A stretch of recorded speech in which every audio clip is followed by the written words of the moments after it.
మీరు బానే ఉన్నారు. మా అన్నయ్యని పోగొట్టుకొని మేము అనుభవిస్తున్నాం.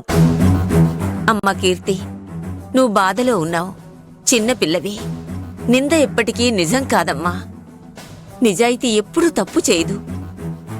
జరిగిన లోటు ఎవ్వరూ పూడ్చలేనిది కాదనను. కాని నువ్వు అన్నయ్యను పోగొట్టుకున్నట్టే పవిత్ర భర్తను కూడా పోగొట్టుకుంది. పుట్టెడు దుఃఖంలో ఉంది.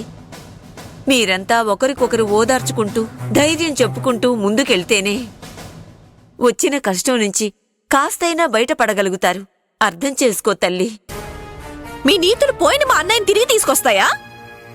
మాకు జరిగిన నష్టం చాలు, ఇంకింతటితో ఆపేయండి. మీరింకొన్నాళ్ళు ఇక్కడే ఉంటే మీ మీద కోపంతో నేను పైకి పోయేలా ఉన్నాను.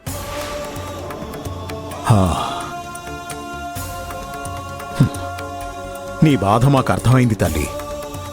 మేమింకా ఇక్కడే ఉండడం సరికాదు. మేం మా ఊరు బయలుదేరతాం. పవిత్రకి చెప్పవలసినవన్నీ చెప్పి మనం బయలుదేరదామండి.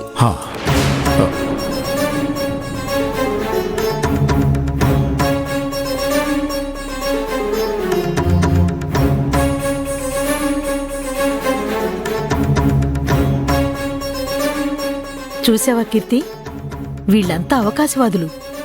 నిన్ను చూసుకోవాల్సింది, నీకే కష్టం రాకుండా కాపాడుకోవాల్సింది మేమే. బాధపడకమ్మా, కూర్చో.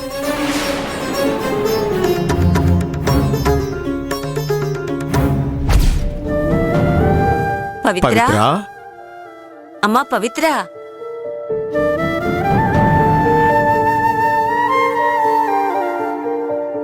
అమ్మా పవిత్ర,